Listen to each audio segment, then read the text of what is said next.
Olá! Hoje a gente vai explorar uma ideia que é, olha, muito poderosa. A ideia de como uma única pecinha de informação faltando pode, sabe, virar uma história de cabeça para baixo. A gente vai falar sobre contexto e, principalmente, por que, sem ele, o risco de se entender tudo completamente errado é enorme. Para começar, vamos pensar nesta frase: não há Deus. É chocante, né? Especialmente por ela vir de um livro onde se esperaria exatamente o contrário. Como assim? Bom, essa aparente contradição é o ponto de partida perfeito para nossa análise. E aqui a gente chega no coração da coisa. Existe um ditado que diz que um texto sem contexto é um pretexto. E ele captura perfeitamente o perigo. Pegar só um trechinho isolado de informação para defender qualquer ideia, mesmo que isso distorça completamente a mensagem original. Mas olha só o que acontece quando a gente coloca só algumas palavrinhas a mais. O significado não só muda, não, ele se inverte por completo. A frase, na verdade, não é uma afirmação do autor, é a citação do pensamento de alguém que o texto chama de insensato. Isso aqui já mostra tudo, né? O contexto não é só um detalhe, um complemento. Ele é o que define a mensagem, o que dá o tom da coisa toda. E esse tipo de engano não é algo raro. Na verdade, é a raiz de muita, mas muita confusão. E pode até dar origem a ideias e doutrinas bem perigosas quando as informações são usadas assim, de forma seletiva. Vamos pegar outros exemplos. Se a gente interpretar ao pé da letra, não resistir ao perverso poderia parecer um convite para ser passivo diante do mal. E dar a quem te pede, nossa, poderia levar a situações absurdas, como entregar algo perigoso para alguém que não tem discernimento. A chave, de novo, é o contexto. São ensinamentos sobre generosidade e sobre abandonar a vingança pessoal. Bom, então fica claro que o problema é a falta de contexto. A solução, portanto, é aprender a encontrá-lo. Mas o que exatamente a gente está procurando? E como fazer isso de um jeito eficaz para descobrir a intenção real por trás das palavras? De um jeito bem simples, contexto é tudo aquilo que está ao redor de uma palavra ou frase e que dá sentido a ela. Pense como se fosse o cenário de uma peça de teatro. Sem o cenário, as ações dos personagens podem parecer confusas, sem propósito.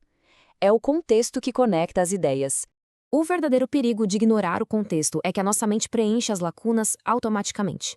A gente acaba usando nossas próprias crenças, nossas experiências para dar sentido ao que lemos. E no fim, em vez de entender a mensagem do autor, acabamos só ouvindo o eco das nossas próprias ideias. Felizmente, a fonte que estamos analisando nos dá uma ferramenta bem prática e poderosa para descobrir o contexto. É uma estrutura simples, baseada em 6 perguntas fundamentais que nos guiam para uma observação bem precisa do texto. Quem, o que, quando, onde, porquê e como. Quando a gente transforma essas 6 perguntinhas em um hábito, deixamos de ser leitores passivos e nos tornamos investigadores ativos. Assim, construímos uma base muito mais sólida para uma compreensão bem mais precisa. E isso não é só um exercício intelectual, viu? Como essa passagem nos alerta, distorcer uma mensagem pode ter consequências sérias. É por isso que ter um método, uma ferramenta, como essas 6 perguntas, é fundamental para a gente se manter no caminho certo. Então, vamos testar essa ferramenta? Vamos aplicar essas 6 perguntas a um estudo de caso complexo do mundo real, a questão da força letal e da autoridade. Essa é uma pergunta bem desafiadora e que surge com frequência. Como conciliar a função de um agente da lei, que talvez precise usar força letal, com um mandamento que parece proibir tirar uma vida? Então, o ponto de tensão está todo aí nesse mandamento, que parece absoluto, né? Não matarás. Fim de papo. Mas é aí que entra a nossa ferramenta. Vamos começar com a pergunta o quê? O que exatamente essa palavra matar significava lá no seu contexto original? Será que é a mesma coisa que a gente pensa hoje? E aqui está o pulo do gato. A fonte explica que o texto original faz uma distinção muito clara. O mandamento não matarás se refere ao assassinato, ao homicídio pessoal ilegal motivado por vingança. Isso é completamente diferente da execução da justiça por uma autoridade constituída que age em cumprimento de um dever. E para reforçar esse ponto, o Novo Testamento descreve as autoridades do governo como ministros de Deus, que não trazem a espada em vão. A espada, aqui, é um símbolo bem claro da autoridade para usar a força, inclusive a força letal, para manter a ordem e punir o mal. Então, o contexto resolve o que parecia ser uma contradição impossível de superar.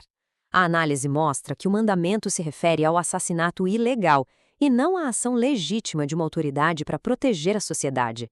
O dilema, assim, se desfaz. A lição que a gente tira desse exercício vai muito além da interpretação de textos antigos. É uma habilidade de pensamento crítico que é essencial para a vida moderna.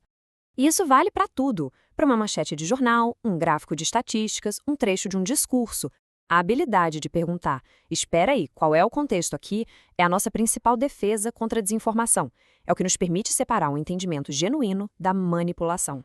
E isso nos deixa com uma pergunta para o nosso dia a dia.